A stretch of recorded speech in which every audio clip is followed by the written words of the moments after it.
Continuing with my 2019 article, Waste in Popular Music Education, Rock's Problematic Metaphor, an Instrument Making for Ecoliteracy. I'm on page 41, Waste. Music education scholars are beginning to recognize our responsibilities in our wasteful consumer society. The landfill philharmonic emerges in the global south, a mirror challenging the global north waste. Many musicians and groups, from Ken Butler to Wakchi to the Anarchestra, are making music with homemade instruments, including repurposed trash. Julie Eklund Koza suggested, rather than slavishly supporting consumer consumption and depletion, music can foster jouissance, and also, in a metaphorical sense, replenish and revivify. And music teachers are discovering many benefits of employing instrument making in the classroom.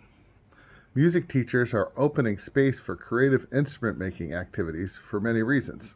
Some of these reasons include waste reduction, and some of those activities occur in popular music ensembles. The links between material and metaphorical waste are explored in popular culture, including music and film. To exemplify, in the film, in Toy Story 3, as a toy's owner leaves for college, they are unintentionally delivered to a daycare, rather than being stored in the attic.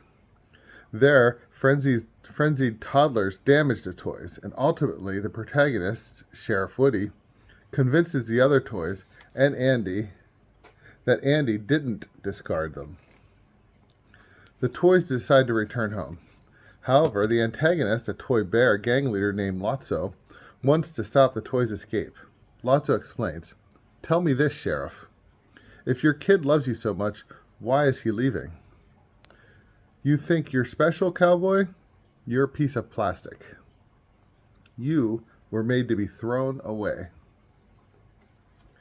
As the anthropomorphized toys battle for survival, a robust portrayal of waste, material and metaphorical, unfolds. In it, waste seems inevitable, and the toys have to confront what it means to be understood as waste. As children grow, waste is accepted as normal. Andy is expected to throw away his toys as he leaves for university. However, the message of Toy Story seems to be in reducing waste.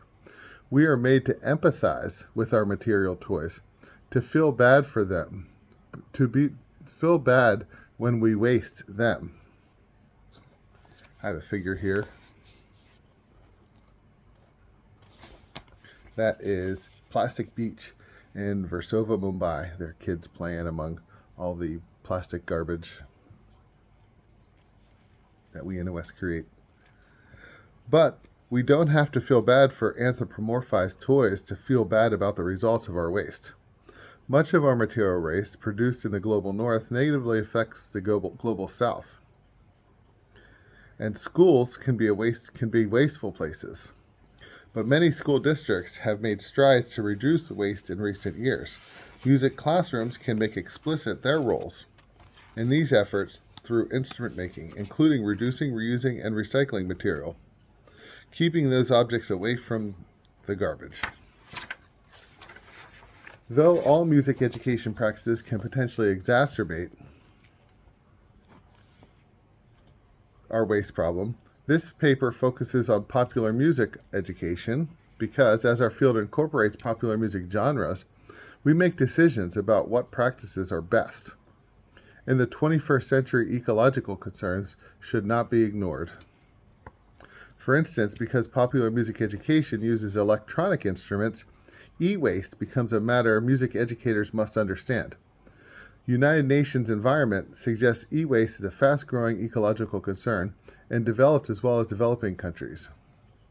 And I quote from them, "Due to the fact that the lifespan of computers has dropped in developed countries from 6 years in 1997 to just 2 years in 2005, and mobile phones have a lifespan of even less than 2 years, the amount of generated e-waste per year grows rapidly." End quote. We music teachers increasingly use iPads in our classrooms, and many of the other tools of rock and hip-hop, country, and other popular music genres, such as electronic guitars, synthesizers, and computers become, after their use, e-waste. Waste has become a material and metaphorical expression. We call something waste when it can no longer be used. The idea of waste must be understood within context of our ecological challenges. The U.S. and other nations in the global north create a lot of waste, including through music education.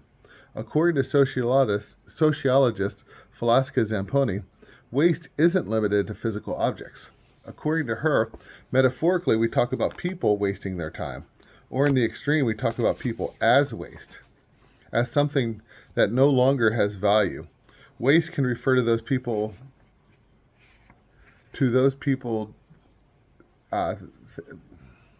waste can refer to what those people do, such as employment. And waste is a common metaphor in popular music, especially rock. The arts themselves are often viewed as metaphorical waste. Many music teachers have heard some variation of the theme, playing music is a waste of time, or have been told their work is supplemental to the important work of schools. With core subjects being narrowly defined by many, music education might never be at the core of education. More than at any time in history, waste is a social concern. Material waste emerges from unreflective consumption. And in consumer societies, waste is something we neglect. When we deem something useless, we take our distance from it. Therefore, once we produce waste, we want to forget about it. This is where the problems begin. On a planet of more than 7 billion human inhabitants, landfills and methane, incinerators and dioxin, and radioactive waste become inescapable realities for many. Musics result when persons engage in critically reflective actions and active reflections within musical praxis, at specific historical times and in the context of specific cultures. At this time in history, the goal of reducing waste requires critically reflective action. Perhaps the hardest hitting critique of our wasteful nation comes from the poet and literary scholar Wendell Berry, who implicates us all in waste. He writes, quote, "But our waste problem is not the fault only of producers.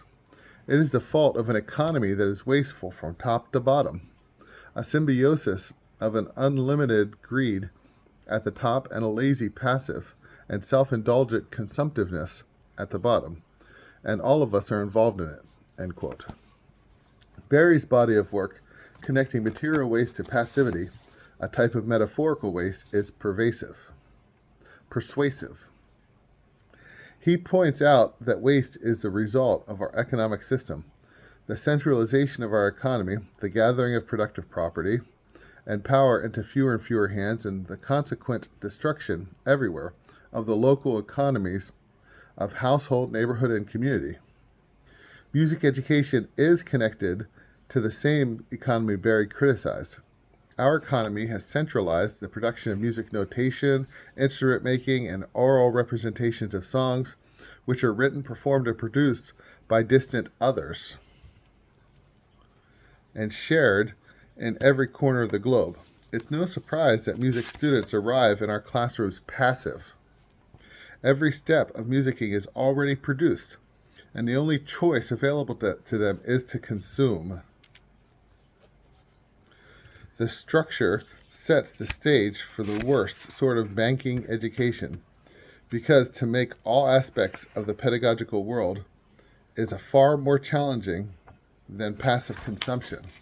I also suspect popular music provides distinctive opportunities for music classrooms to challenge waste, material and metaphorical. In particular, popular music education might begin to resist waste by resisting passivity and decreasing the use of material waste, both accomplished in praxial acts of songwriting, co-constructing curricula, and instrument making. Next, I will discuss the challenge of rock and waste, material and metaphorical. And we'll start right there next time. Have a great day.